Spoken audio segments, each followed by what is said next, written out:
बार फिर से स्वागत करते हैं आपका इंडस स्पोर्ट एंड एनालिसिस में। तो किसी ने सोचा तक नहीं था कि लेबनान में एक के बाद एक इतने सारे ब्लास्टर्स होंगे।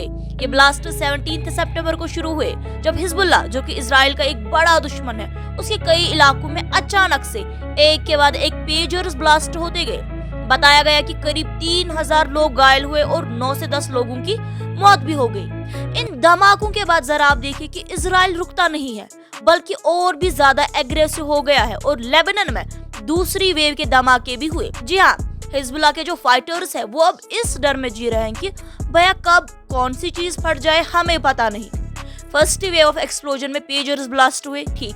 फिर सेकेंड वेव ऑफ एक्सप्लोजन में देखिए walkie talkie, solar panels, radios और इंटरकॉम्स सबके सब ब्लास्ट हो रहे हैं। और देखिए खुलेआम इजराइल ने इस ऑपरेशन की जिम्मेदारी ली है और इससे न्यू फेज ऑफ वॉर कहाँ है।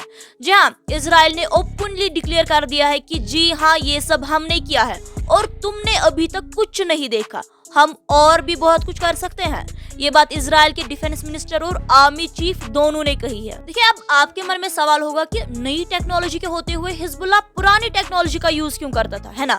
तो देखिए, हिजबुल्लाह जानबूझ के पुरानी टेक्नोलॉजी जैसे पेजर्स, रेडियोस, वॉकी टॉकीज का इस्तेमाल कर रहा था ताकि इजराइल उनकी कम्युनिकेशन सिस्टम को हैक न कर सके।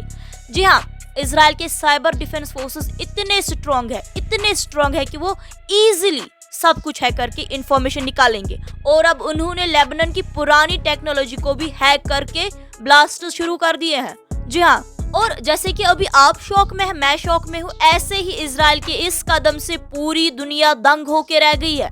सभी शौक में है और अभी तक कई बड़े देश जैसे चाइना, रशिया, अमेरिका, इन्होंने कोई भी रिएक्शन नहीं दिया है। देखिए, इन ब्लास्टर्स के पीछे कई कारण हो सकते हैं। एक कारण ये भी हो सकता है कि हिजबुल्लाह ने अनजाने में किसी गलत कंपनी से डिवाइसेस खरीद लिए हो जिनमें एक्सप्लोसिव सेट किए गए थे।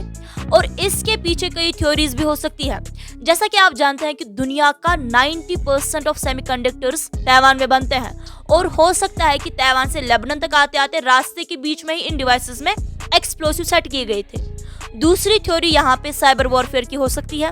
जी हाँ, आप जानते हैं कि इजराइल के साइबर डिफेंस फोर्सेस काफी स्ट्रॉन्ग है और ये सब करना उनके लिए कोई बड़ी बात तो है नहीं। खैर देखिए, हिजबुल्लाह के पास अब ये ऑप्शन है कि वो अपने डिवाइसेस को इकट्ठा करके उन्हें खत्म कर दे, उनमें आग लगा दे या ब्लास्ट कर दे उन्हें और नए डिवाइसेस खरीदे, क्योंकि अब उन्हें हर चीज पे शक हो रहा है। देखिए, ये भी कहना ठीक रहेगा कि इजराइल की इस टैक्टिकल जीत से हिजबुल्लाह को बड़ा झटका लगा है। तो दोस्तों, अब देखना ये होगा कि अगला कदम इस संगठन का क्या होगा।